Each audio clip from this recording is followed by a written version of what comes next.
It all really began on that long, quiet drive to my dad's house with Angela. The road stretched endlessly ahead, giving me far too much time to think. Maybe that's where everything started to unravel. Have you ever been stuck in a car for hours, only to have your thoughts wander into uncomfortable territory? That was me, trapped with nothing but my mind. And where did it lead me? Straight to my marriage. Yeah, Angela and we tied the knot young, too young if you ask me. I was 23, she was just 22. We had no idea what we were getting into. So here we were, heading to visit my dad, Brad. He's 45 and about to get remarried. This would be his second go at it. Mom passed away years ago after battling cancer for what felt like forever. Now he was marrying Ira. Here's the kicker. She's 49, 4 years older than him. Couldn't wrap my head around it. After everything with Mom, you'd think he'd want to live the rest of his life quietly, maybe focus on himself. But nope, he was diving headfirst into another marriage like he hadn't learned a thing the first time around. Then there was Ira. She came with her own baggage. A daughter, Melanie, who's 27 and married to this guy named Samuel. Nobody knows much about him, not even his age, and honestly, no one really cares. The guy's a walking enigma, but not the intriguing kind.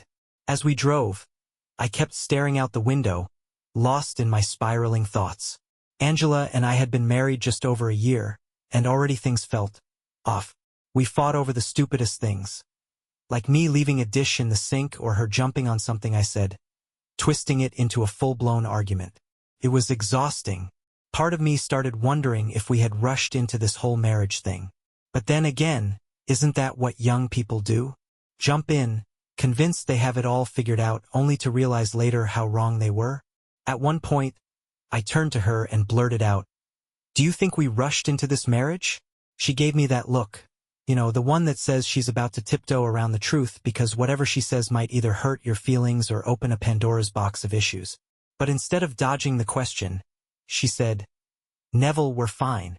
Marriage isn't easy, but we're in this together, right?" Sure, I nodded. But it didn't feel fine. Not even close. Maybe I was overthinking, or maybe it was her growing coldness that had me second-guessing everything. She wasn't the same woman I'd fallen in love with. When we finally reached my dad's house, I had to admit, it was impressive. The kind of place that screams new beginnings, yet felt heavy with unspoken drama. My dad came out to greet us, all smiles, trying to sell the idea that this wedding was the best decision of his life. Ira followed close behind with her own forced grin, the kind that doesn't quite reach the eyes. And then there was Melanie. She barely muttered a word to me or Angela, keeping her distance like she couldn't be bothered with any of us. Honestly, I couldn't blame her. I felt the same way. We were all just playing pretend, acting like this was some idyllic family reunion. Who were we fooling? That evening was painfully awkward.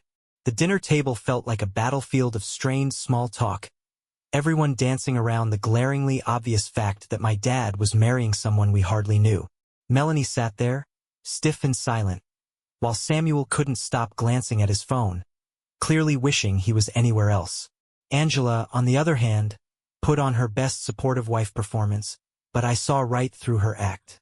She wasn't fooling me. We were crumbling, and I was too afraid to face the truth.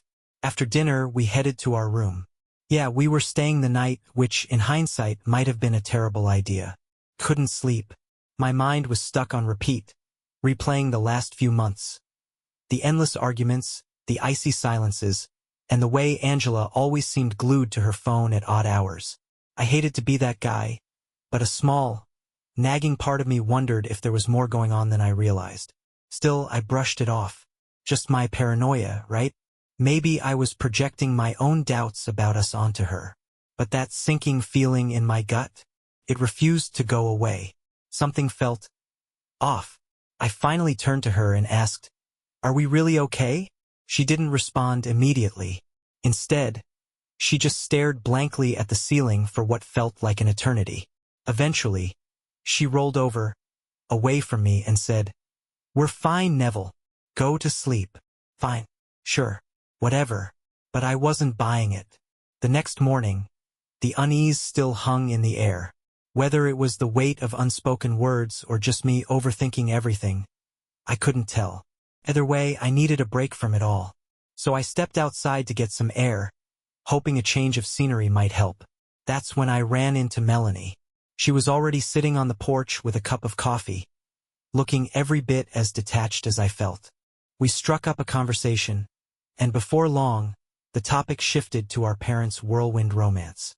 Honestly, it felt like they barely knew each other before deciding to get married. Neither of us was thrilled about it. "It's all happening way too fast," I said, shaking my head.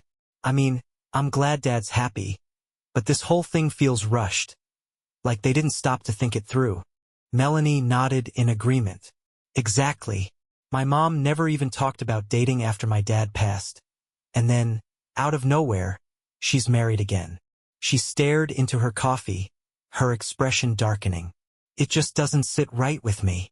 I nodded along, feeling a strange sense of relief that someone else saw things the same way. As we sat there, I found myself opening up to her in a way I hadn't with anyone else. Maybe it was because we were both grappling with the same confusion, or maybe I just needed someone to talk to. Someone who wasn't Angela. I told Melanie about my doubts, how Angela and I had rushed into marriage too quickly, and how things between us felt so different now. She listened quietly, her eyes reflecting the same kind of frustration and exhaustion I felt. After a pause, she finally said, "I get it, Samuel, and I don't even know what's happening anymore." Her voice carried more than just sadness. It was laced with suspicion. "Lately, he's been so distant. It's like I don't even know who he is anymore." Her words hit me harder than I expected. There was something else in her tone, something unspoken but heavy. I didn't have to press her. She must have known I was catching on because she started to share more. She told me about Samuel's late nights at work, the mysterious perfume he came home smelling like, and how he'd started guarding his phone like it held state secrets. The classic signs were all there, clear as day. She didn't outright say it, but it was obvious she suspected he was cheating. And as much as I didn't want to admit it, her story made me start questioning Angela's behavior even more. The rest of the day crawled by, but that conversation stayed with me, gnawing at the edges of my thoughts. It was like Melanie had opened a door I'd been too scared to look behind. A door filled with doubts I'd been trying to ignore.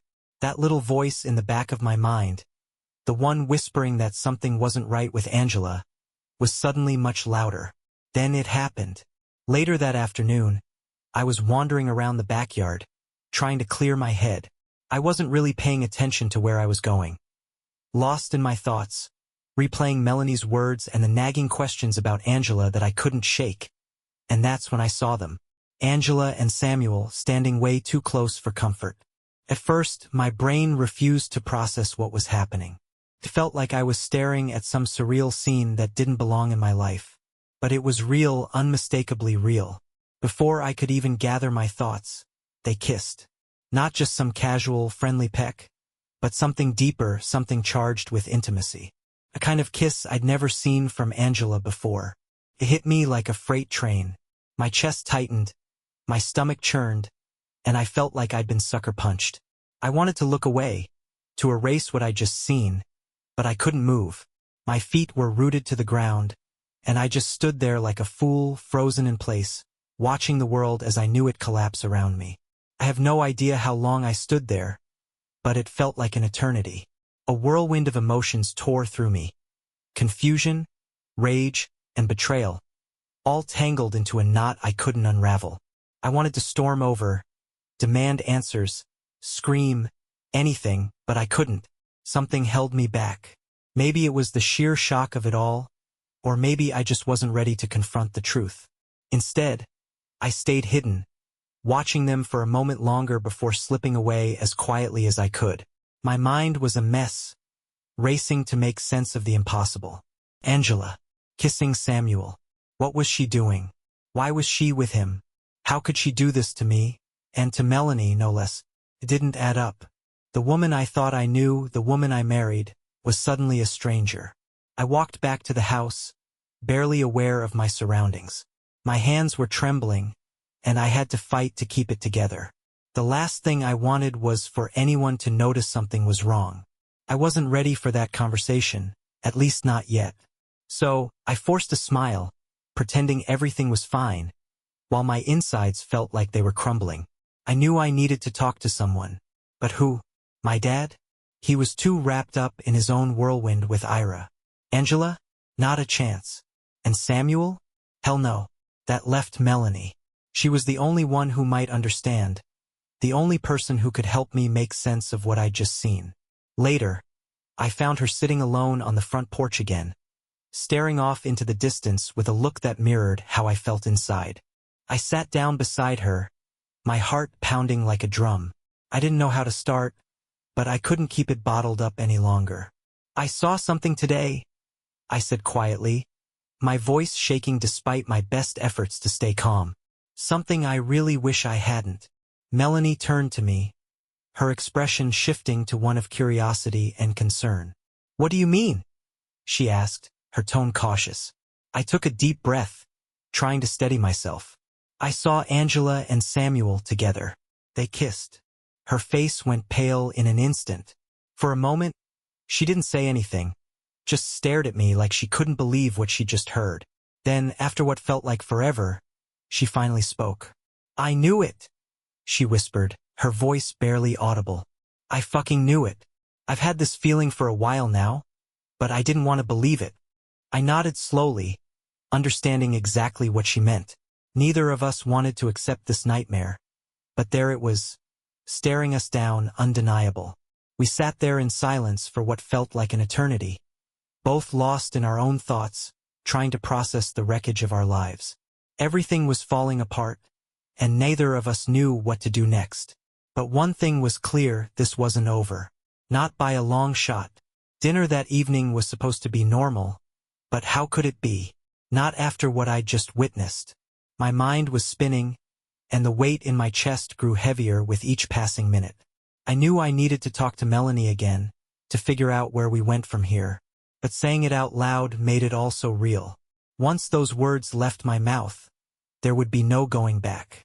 While everyone was busy preparing for dinner, I saw my chance. I found Melanie in the kitchen, moving dishes around in a daze. Her hands were busy, but her mind was clearly elsewhere. It was the perfect moment to approach her. I just hoped she was ready to hear what I had to say. I stood in the doorway for a moment, hesitating, unsure of how to bring it up, but I couldn't hold it in any longer. The words spilled out before I had the chance to second-guess myself. I saw them, I blurted, my voice strained. Melanie froze, her hands gripping the edge of the counter so tightly that her knuckles turned white. She didn't turn around at first, the tension in the air so thick it was suffocating.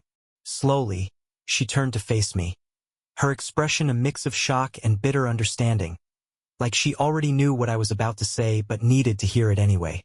What do you mean? She asked, though her voice was hollow, almost resigned. Angela and Samuel, I said quietly, the words tasting sour as they left my mouth. I saw them in the backyard. They were kissing. I kept my voice low, as if speaking louder would make it all the more real. Melanie stood there, letting the words sink in, her face unreadable. Then, after what felt like an eternity, she let out a quiet, bitter laugh. It wasn't the kind of laugh you hear when something's funny. It was the kind of laugh that comes from finally having your worst fears confirmed and knowing there's no escape from the pain. I knew it, she said, her voice sharp and cutting. I stayed silent, unsure of what to say. What could I say?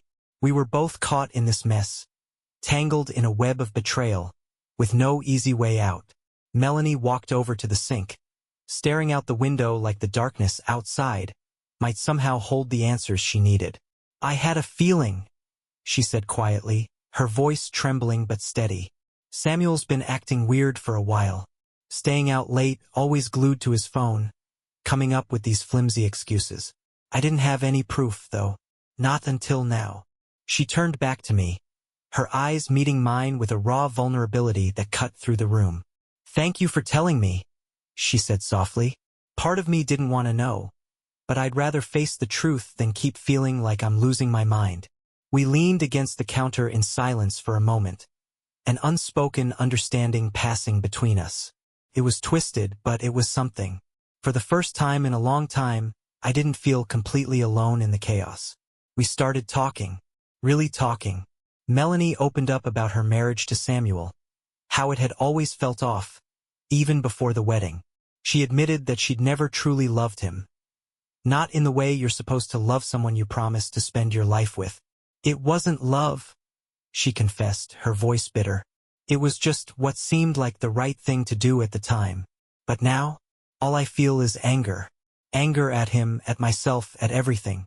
I knew something was wrong, but I kept holding on to the stupid hope that it would get better. Now, I don't know why I even bothered. I nodded, her words hitting closer to home than I cared to admit. I get that, I said.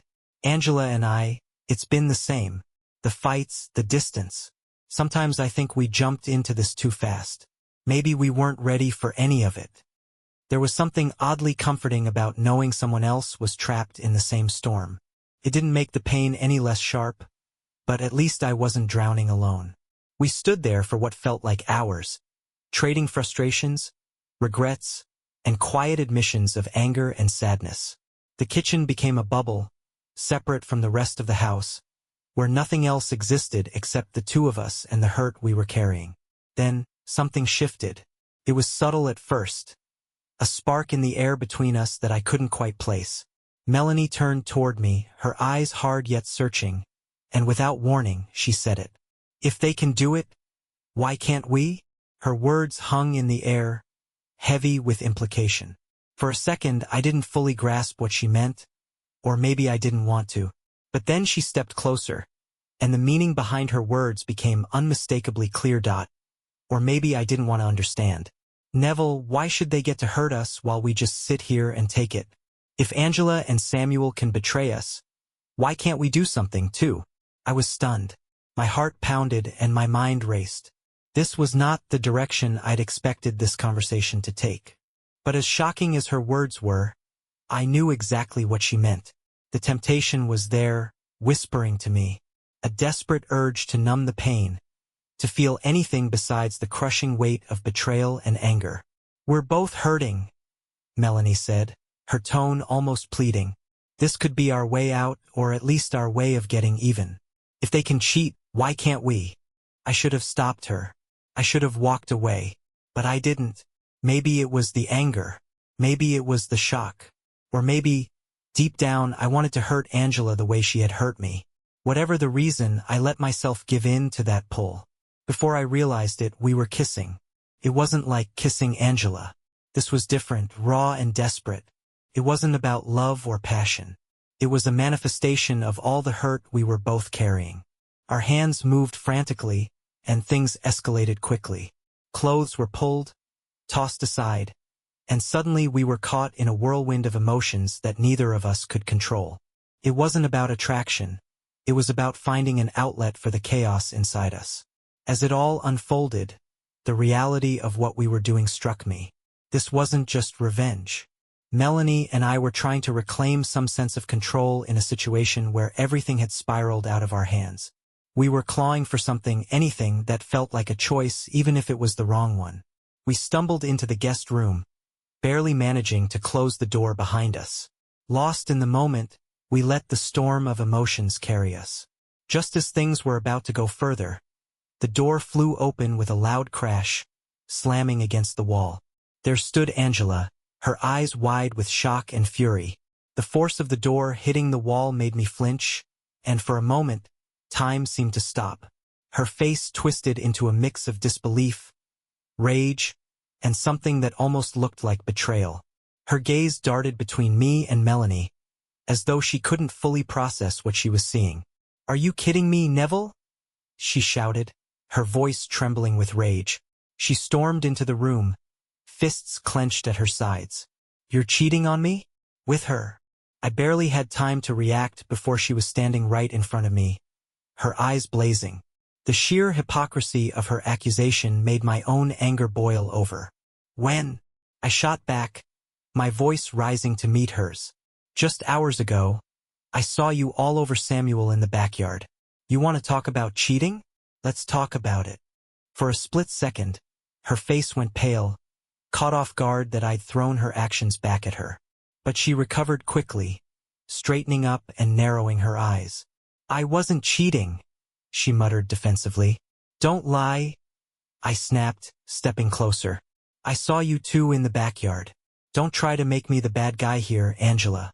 I saw everything." She looked at me for a moment, and I half expected her to deny it, to try and gaslight me into believing I hadn't seen what was painfully obvious.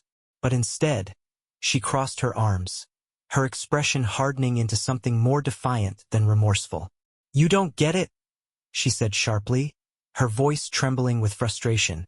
"You're always so caught up in your own world. You don't pay attention to me, Neville. I've been lonely for months. I've tried to talk to you, but you were always too busy, too distracted. What was I supposed to do? Just sit there and feel invisible?"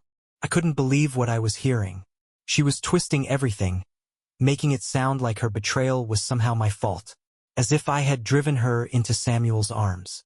"You've got to be kidding me," I said, my voice rising as the anger surged in my chest. "You think being lonely gives you the right to kiss another man?" I said, my voice low but brimming with anger. "Instead of sneaking around with Samuel, you could have done the mature thing and actually talked to me." "I tried," Angela snapped, her face flushed with rage, her voice cracking under the weight of her emotions. "But you never listened. You were so wrapped up in your own crap, you didn't even notice how miserable I was." "Miserable?" I shouted back, the words stinging in my chest. "Maybe if you weren't lying and sneaking around, things wouldn't have gotten to this point. But no, you had to destroy everything. You had to betray me." The air between us felt suffocating, thick with tension and fury. My hands trembled, fists clenching at my sides as Angela stood her ground, defiant. Neither of us was backing down, the weight of our anger pressing against each other like a storm about to break. Before I could fire another accusation, Melanie, who had been silently watching from the side, suddenly stepped forward, her voice sharp and cutting. "Don't even try to make this about you," she hissed, glaring at Angela. "You think your excuses make any of this okay? Guess what? Samuel's been lying to me too. And you think you're the only one who's been feeling neglected." Her words cut through the tension like a blade. I hadn't expected her to jump in, but seeing the fire in her eyes, I understood. She wasn't just furious with Angela. She was furious with all of it. Samuel, the lies, the betrayal, everything. Before I could respond, the sound of heavy footsteps echoed down the hall. All of us froze. Moments later, Samuel appeared in the doorway, his eyes scanning the room as his expression shifted from confusion to realization. He saw the chaos he was walking into, the mess he had helped create. His face went pale. "What's going on here?" he asked, his voice shaky as he looked first at Melanie, then at me. Melanie didn't hesitate. She spun toward him, her voice slicing through the air like a whip. "What's going on?" she said, her tone sharp enough to cut glass. "How about the fact that I know you've been lying and cheating behind my back? With her?" She pointed to Angela, her hand trembling with fury. Samuel's face went even whiter, his lips parting as he stumbled for words. "Melanie, listen, I don't want to hear your excuses," she snapped, her voice cold as ice. "Neville told me what he saw. You and Angela sneaking around, thinking we'd never figure it out. You both make me sick." The room exploded into chaos. Melanie and Samuel turned on each other, their voices rising as accusations flew. Samuel tried to defend himself, but Melanie wasn't having it. She already knew the truth, and there was no point in him denying it. The lies were laid bare, exposed for everyone to see, and there was no taking them back. "You don't understand, Melanie," Samuel shouted, his face reddening with frustration. "This marriage hasn't been working for a long time. It's not all my fault." "Oh, don't even start with that," Melanie shot back, venom dripping from her words. "You're the one who gave up, Samuel. You checked out ages ago, and you know it." While they tore into each other, I turned to Angela. She stood there watching, her expression a mixture of anger and something else. Regret. Maybe. But at that moment I didn't care anymore. I was done. I'm done, I said quietly, the emotion thick in my voice. I can't do this anymore. I don't trust you. I can't be with someone who could lie to me like you did. For a moment Angela didn't respond. She just stared at me, her face hardening into something cold and defensive. So what? She said finally. You're just going to walk away? After everything we've been through, you're going to throw it all away? I shook my head, the weight of the situation pressing down on me. You're the one who threw it away, I said firmly. The moment you decided to go behind my back with Samuel, you destroyed everything. Before either of us could say another word, more footsteps sounded in the doorway.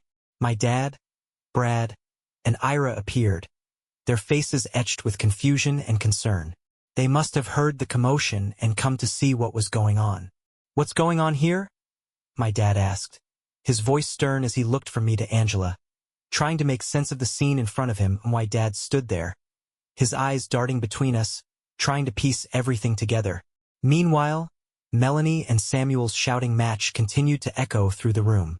Slowly, I saw the realization settle on my dad's face. His expression fell as he absorbed the mess in front of him. Beside him, Diana looked horrified, frozen in place, her wide eyes flicking between the warring couples. Everybody needs to calm down, Brad said, stepping into the center of the chaos, his voice steady but strained. This is getting out of hand. But it was already far too late for that. The damage was done. Angela and I were finished. Melanie and Samuel were over. Even Brad and Diana looked shaken, cracks in their own relationships starting to show as they took in the wreckage of the night. The yelling persisted, accusations flying like daggers, voices rising and overlapping, fueled by months, maybe years of frustration. Through it all, one thing became glaringly clear. Nothing would ever be the same again. This wasn't just a fight, it was a breaking point. Eventually, the shouting began to taper off, like a storm finally losing its strength. What was left behind wasn't resolution, it was destruction. The air felt heavy, weighed down by broken trust, broken relationships, and broken people. We all fell silent, too drained to keep fighting. I stood there, staring at Angela, searching for something, anything, but there was nothing left. Just emptiness where love used to be. Maybe that was the hardest part. It wasn't just the lies or the betrayal. It was realizing that what we had wasn't real anymore. Maybe it hadn't been for a long time. And now there was nothing left to save. I took a deep breath, my voice steady but quiet. We need to end this, Angela. She didn't argue. She didn't even flinch. She just stood there, staring at the floor, like she had been bracing for this moment and knew it was inevitable. Her silence said everything. We should have waited, I said, the words feeling heavy in the stillness. We should have lived our lives first, figured out who we were, before jumping into something we weren't ready for. Her eyes finally met mine.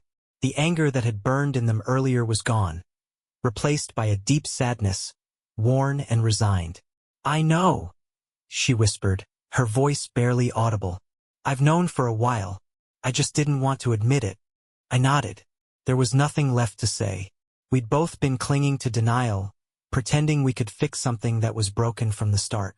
Now, it was clear there was no fixing it. I'm going to file for divorce, I said, the words catching in my throat, bitter but final. It's over, Angela.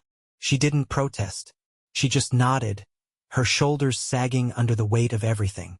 Okay, she said softly, her voice carrying no fight, only surrender. I'll go stay with my sister for a while. I'll pack my things tonight. I watched her walk away, and for a moment, I couldn't move. I knew this was the last time I'd see her like this. Part of my life. There was a strange mix of relief and numbness. One chapter had ended, but what came next felt like a blank, uncertain page. Melanie stood nearby, watching quietly. When Angela left the room, she exhaled sharply, like she had been holding her breath the entire time. I could tell she was feeling the same conflicting emotions I was. We had both been dragged through the same nightmare, and now we were standing in the aftermath, just trying to figure out how to move forward. "I can't do this with Samuel anymore," Melanie said, her voice barely above a whisper, but firm. "I should have left him a long time ago. This affair. It's not the cause. It's just the result of something that's been broken for years. Our marriage ended long before tonight." Her words mirrored what I had been feeling. I looked at her, seeing the pain etched in her face, but also a kind of acceptance. Like me, she had finally stopped fighting the inevitable. This wasn't just about betrayal. It was about everything that had led us to this breaking point. The lies, the growing distance, the absence of love. They had built their lives on fragile foundations, and now everything had come crashing down. "I get it," I said quietly, my voice steady despite the whirlwind of emotions swirling inside me. "It's never just one thing. It's everything. And when it's gone, it's gone." Melanie nodded, biting her lip as though trying to hold back tears. "Yeah," she said softly. "I think I've known for a long time that we were never truly happy. I stayed because it was easier than admitting the truth. But now, I can't lie to myself anymore. I don't love him. I don't even know if I ever really did." Hearing her say those words out loud felt like a mirror to my own thoughts. Both of us had been clinging to a comfortable denial, pretending things could be fixed, that with enough effort, happiness was still within reach. But sometimes there's nothing left to save. Sometimes walking away is the only option. "I'm leaving him," Melanie said firmly, her voice now steady with determination. "I don't know what comes next, but I know I can't stay in this mess anymore." Before I could respond, Brad and Diana walked into the room. Their expressions were tight with concern, their faces etched with the weight of everything they just witnessed. They had stumbled into the wreckage of our lives, and I could see it in their eyes. They were questioning their own decisions. "What's going on?" Brad asked, his voice heavy with worry. I hesitated, unsure how to even begin. How do you explain the unraveling of everyone's lives to someone already standing in the middle of it?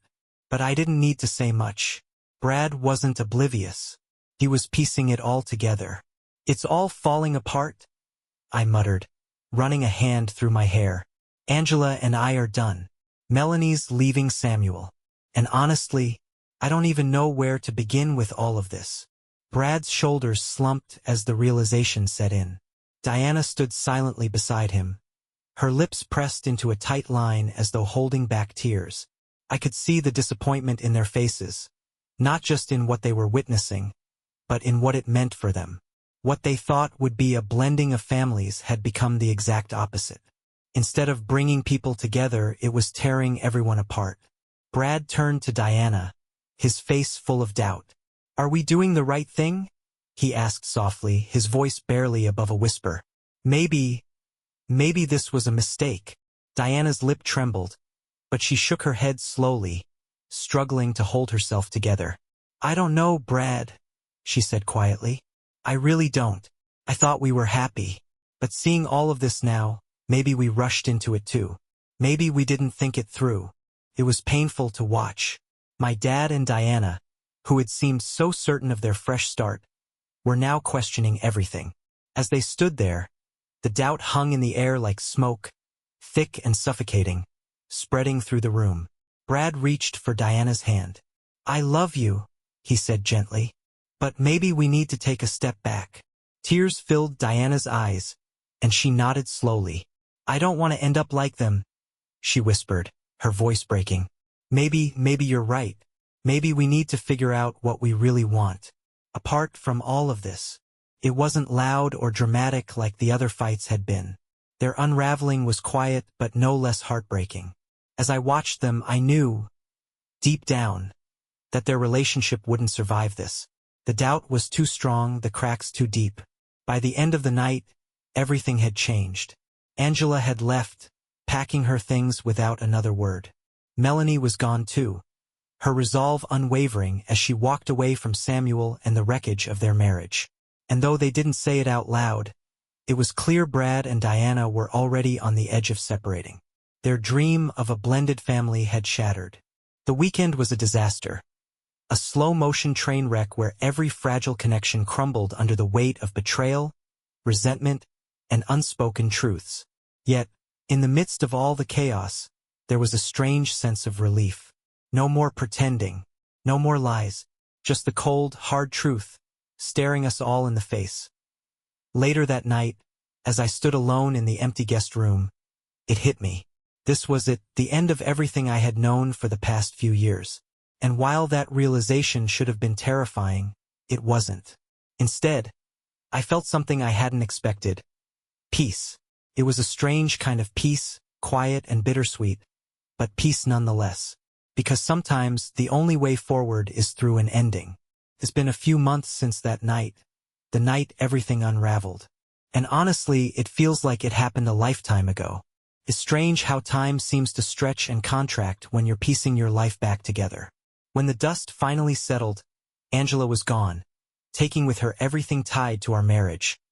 The dreams we had shared, the future we thought we were building. It was all just gone. Not long after, I found a new place. A small apartment. Nothing fancy, but it was mine. At first, the silence in that apartment was unbearable. I spent those first few nights lying awake, staring at the ceiling, haunted by the echoes of what I had lost. The quiet pressed in around me like a physical weight, amplifying every thought about Angela. The fights, the distance, the betrayal. I dissected every memory, searching for what I could have done differently. But time has a way of softening even the sharpest edges. Gradually, I started to feel okay. The loneliness that had once terrified me began to feel like freedom. I realized I wasn't tethered to anyone else's expectations anymore. I didn't have to tiptoe around anyone or brace myself for the next argument. For the first time in years, I could just be me. And that felt good. When the divorce was finalized, Angela moved to another city. I didn't ask where, and I didn't care. It was over. Whatever we had was gone, and I had made peace with that. Her leaving didn't feel like a loss. It felt like confirmation that we'd made the right choice. There was no more wondering, no more what-ifs. The physical distance between us mirrored the emotional closure I needed. That chapter of my life was well and truly closed. For the first time in what felt like forever, I focused on myself. I signed up for guitar lessons, something I'd always wanted to do but never made time for. Sitting on my balcony at dusk, fumbling with chords, brought a kind of quiet joy I hadn't felt in years. I wasn't good at it, not yet anyway, but that wasn't the point. It was mine, just mine, and that felt incredible. I also started running. At first, I couldn't make it more than a few miles without feeling like my lungs were about to give out. But there was something about it that kept me going. Each run felt like shedding a layer of the person I used to be. The guy who stayed in a broken relationship, the guy who feared being alone. With every mile, I grew stronger, not just physically but mentally. Running became my metaphor for life. It wasn't about speed or distance. It was about progress. One step at a time, I was moving forward, leaving the past behind. Then, out of nowhere, I got a message from Melanie. She'd left Samuel. I wasn't surprised. After everything we'd all been through, their marriage didn't stand a chance. Melanie suggested we meet up for coffee, and I agreed. It had been a while since that chaotic night, and I was curious about how she was doing. When we finally sat down across from each other, something felt different. Both of us had changed. We'd walked through our own versions of hell, and somehow we'd come out stronger on the other side. We talked about everything. The mess our lives had been, the fights, the divorces, and the aftermath. But this time, there was no bitterness, no anger. Just a quiet understanding between us, a bond forged in shared survival. I don't regret any of it, Melanie said, her eyes fixed on her coffee cup. Yeah, it was awful, but I needed it. I needed to see how far off track I'd gotten. Leaving Samuel was the best decision I ever made. I'm going back to school now. It's like I'm starting over, and it feels good. I nodded, understanding exactly what she meant. Same here, I replied. As bad as it all was, it had to happen. I'm better now. For the first time in years, I'm focusing on myself. We both smiled. Not the kind of smile that hinted at hope for something more, but one of mutual respect. It wasn't romantic. It was deeper than that. A connection between two people who had weathered the same storm and survived, emerging stronger for it. After that day, we kept in touch, but it stayed as a friendship. And honestly, that was more than enough for me. I didn't need anything else. For the first time in my life, I was okay with being on my own. As for my dad and Diana, they didn't make it either. Their marriage ended not long after mine did. I think seeing all of us fall apart forced them to take a hard look at their own relationship. They realized they weren't happy, and in the end, they chose to go their separate ways. I still talk to my dad, but it's different now. We're both in the process of rebuilding our lives, figuring out what comes next. He's living on his own too, and I think he's okay with it, or at least I hope he is. There's a strange kind of closure now. It feels like one chapter of my life has come to an end, and a new one is beginning.